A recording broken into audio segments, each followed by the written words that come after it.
તો વાત આવે હથિયારની, જેનો ઉપયોગ કરીને આ ડીપ સ્ટેટ ભારતની વિરુદ્ધ ષડયંત્રો રચી રહ્યો છે. આ કામ માટે તેમણે નેશનલ એન્ડોમેન્ટ ફોર ડેમોક્રેસી નામની સંસ્થાને પોતાનો હાથો બનાવી. વર્ષ 2014માં જ્યારે પીએમ મોદીની સરકાર સત્તા પર આવીને ત્યારથી જ આ સંસ્થા અચાનક સક્રિય થઈ ગઈ. ભારત વિરુદ્ધ કાવતરાના તાણાવાણા વળવા લાગી. આ સંસ્થાનું મુખ્ય કામ શું છે? તો સામાન્ય લોકોને સરકાર વિરુદ્ધ ઉશ્કેરવાનું. જોકે ભારત સરકાર તેમની આ ચાલ સમજી ગઈ અને વર્ષ 2016માં વિદેશી ભંડોળના નિયમોના ઉલ્લંઘન બદલ આ સંસ્થાને વોચ લિસ્ટમાં મૂકી દેવામાં આવી.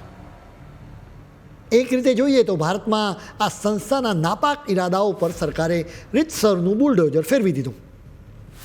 પરંતુ અફસોસ એ વાતનો છે કે આ સંસ્થા અહીં જ અટકી નથી. ભારત અને હિન્દુ વિરોધી ઝેર ઓકવા માટે તેને હવે બાંગ્લાદેશની ધરતી પર એક નવી તક દેખાઈ. આજે આ સંસ્થા બાંગ્લાદેશમાં રહીને ત્યાંના લોકોને ભારત અને હિન્દુઓ વિરુદ્ધ ઉશ્કેરવાનું ભયાનક કામ કરી રહી છે.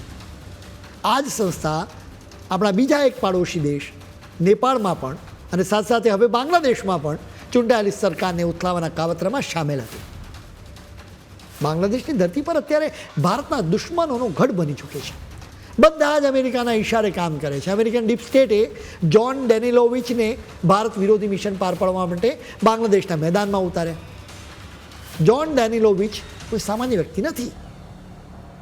તેમણે અમેરિકન નેવલ ડિફેન્સ કોલેજ અને વિદેશ વિભાગમાં વર્ષો સુધી કામ કર્યું. તેમણે દક્ષિણ એશિયામાં જ કામ કર્યું છે.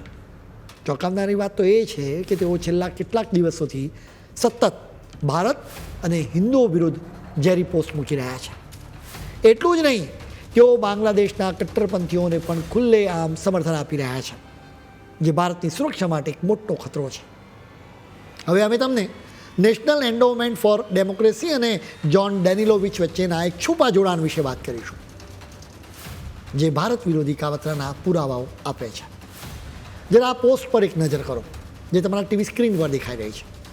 આ પોસ્ટમાં સ્પષ્ટ લખ્યું છે કે આ સંસ્થાએ અમેરિકાના ભૂતપૂર્વ રાજદ્વારીઓના એક ટાસ્ક ફોર્સને આર્થિક ભંડોળ પૂરું પાડ્યું. હવે ચોંકાવનારી વિગત એ છે કે આ ટાસ્ક ફોર્સમાં જ્હોન ડેનિલોવિચ પોતે પણ સામેલ હતા.